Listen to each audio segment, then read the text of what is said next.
Hi, welcome to the Witch in the Woods. I thought I would share with you the making of this stang. It's a simple, I call it a stang because it has a forked end. I don't know if that's technically right. You could call it a staff, I suppose.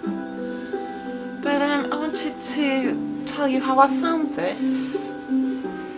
And I was out on Beltane Eve, or May Day Eve, the last day of April. And I decided to go out for a walk. It was a beautiful day, which it really isn't now.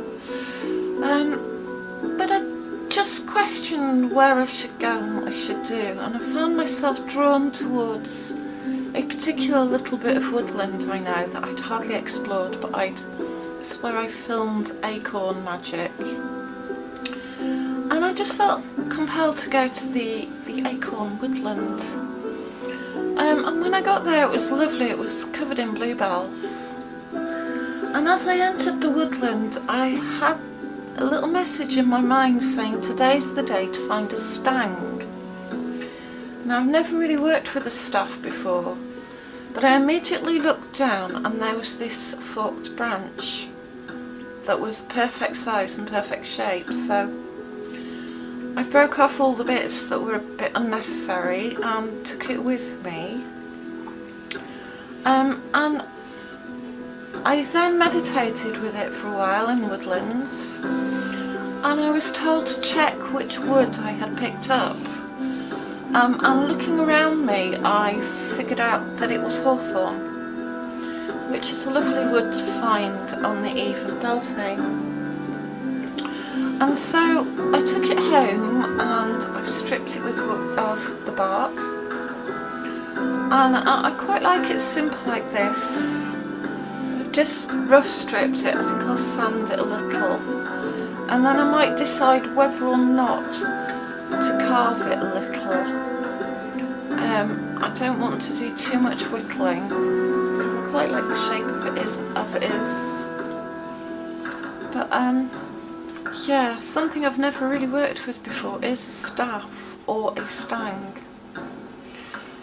Now, a stang is something that you can walk around the land with, and you can take it to places of high energy. And the idea is that the staff itself, the stang itself, collects and absorbs all that energy. And then when you take it home, you have gathered all that energy in your staff to then work magic with it. Bring it into your circle, you can decorate it, you can place it in certain parts of the circle for different energies and different magical effects. This, however, being a hawthorn stang, it's not supposed to be used as a walking staff. Accordingly, it may attract bad luck on your journeys. So I've brought this home and I will use it at home. And I thought you might like to see how I worked with it. First I stripped it of bark, which is best to do outside. It's a very messy job. Or as I've done here, gather it all on a little mat so you can pick it up and clean it up because it does tend to stick everywhere. And now I'm going to sand it smooth and maybe work a little bit of decoration into it.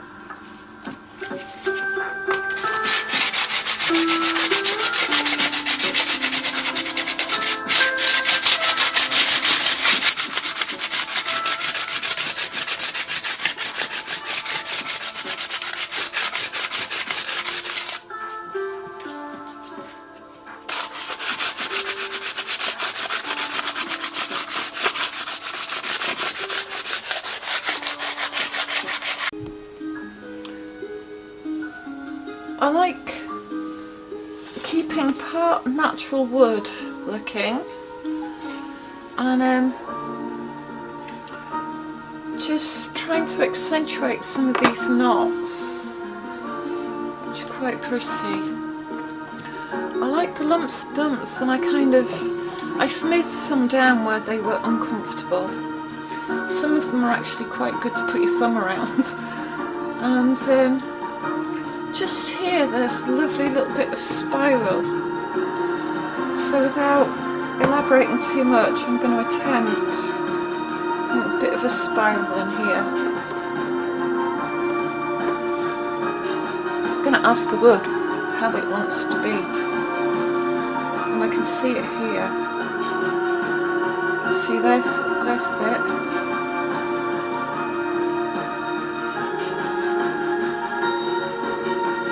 Maybe just bring that one in.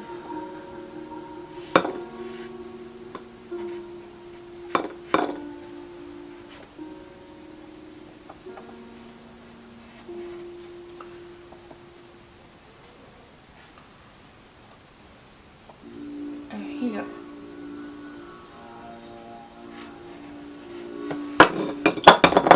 Oops.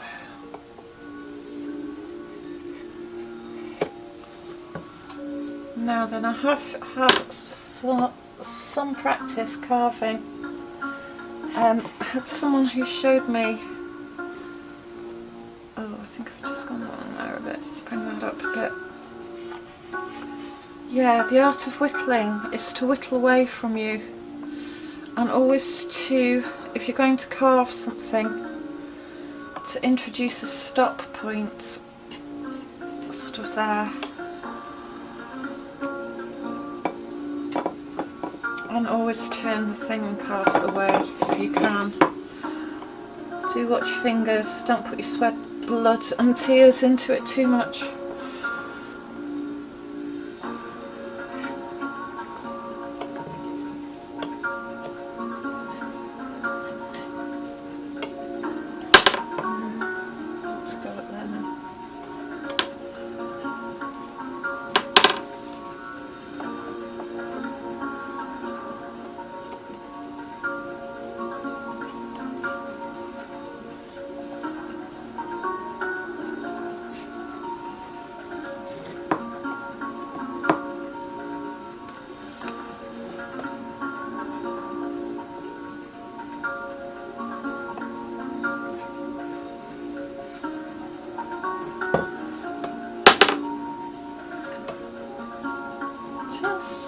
To about there, I think. 3 twists. That's coming up to 3 here. Of course, carving on the knots is the hardest part, so try and avoid those.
The different types of wood you use for a stang have different virtues and different energies and different ways of working with them. Alderwood is fiery and it produces oracular visions. It is good for defensive magic. The ash is airy. It is associated with healing. It can be likened to Yggdrasil, the passage between different levels of consciousness. Thus it is good standing in the centre of the circle to access the world tree. Birch is particularly good, often used as a witch's broom. Birchwood aids purification and is linked to birth and fertility. Blackthorn is aiding work of defensive magic, protection and banishing. It can set strong boundaries. Elder is a wood of protection. Known as the crone tree, it is good for exorcism and working with the world of spirits. Gorse is good for working weather magic, to bring good weather and to expose information. Hawthorn is associated with Beltane. It works with wee folk and the fae, but should not be employed on journeys as it may bring bad luck. Hazel is traditionally linked to divination, and also, as in the Celtic lore, it is associated with wisdom and visions and inspiration.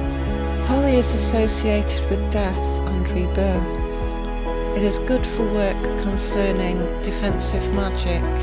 It's also good at providing defence against wrongdoers. Oak is a tree of strength and stability. It is associated with wisdom and power. It is good in working storm magic and thunder magic. Pine is associated with exorcism, protection.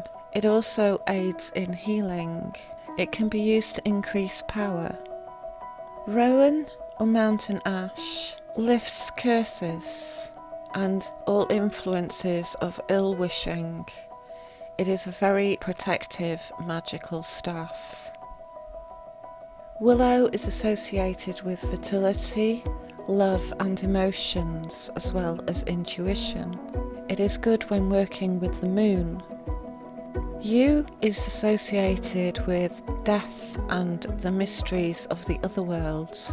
It aids in transformation and change, as well as being a wood of renewal.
Tools made of natural materials carry much more energy, and these can be found while you're walking around through the streets or through the woodlands.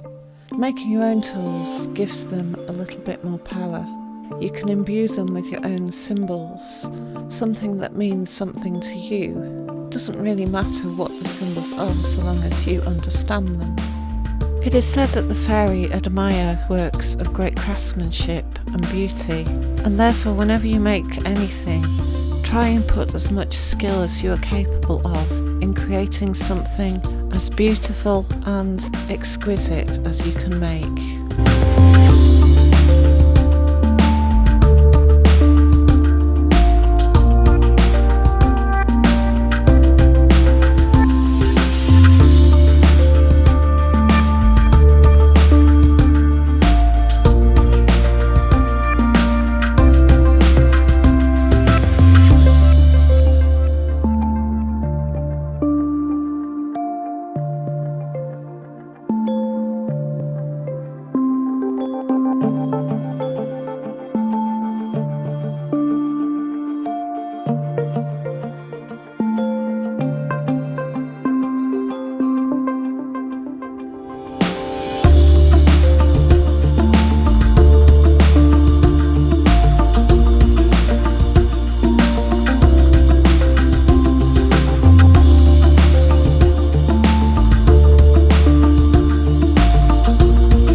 That's it, that's the carving all the carving I want to do on here done. I want to leave it a little bit raw. It's not because it took me 2 days and I've got so many blisters I don't want to carry on.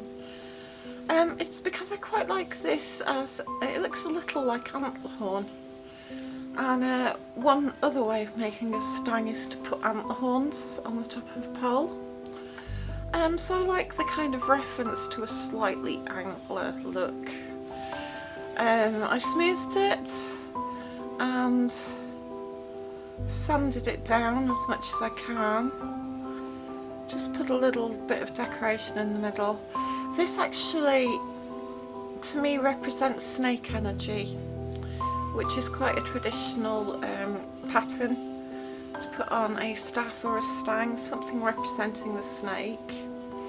Another thing you could put on is cross patterns, and they're a lot easier if you're a beginner. Then something like a cross pattern is a lot easier to do. I wouldn't go on to doing too much elaboration until you're very comfortable with your carving skills. It is far too easy for a knife to slip. It's not. Always think, what will happen if the knife slips right now? Beware your wrists, beware your legs, beware your fingers. And it's not a case of if it will slip, it's a case of when it slips. Also, I've used a knife. You could use a chisel. You could use one of those little burner sticks. I don't know what they're called. And yeah, I've just used a knife. Oh yeah, and get a good whittling knife if you can. A good strong whittling knife that won't break, and keep it sharp. Keep it as sharp as you can, because it's when it's blunt that it slips most. When it's sharp, it's got some bite to it. So all that's left to do now is to treat the wood somehow. And I'm going to treat the wood with some linseed oil. You could use wax, you could use varnish. Personally, I like the effect linseed oil gives it, and it just stops the wood from drying out. If you've used a green bit of wood, something that you've cut from a tree, you've got to let it dry out for 3 months, and sometimes that means it will split. I've used a branch that was lying on the ground. It was already dry. It's not going to split. So all I have to do is put on it some raw linseed oil. I've had this a while. It's really nice for treating wood. So yeah, job done.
So that's it finished, and it's made the grain look lovely.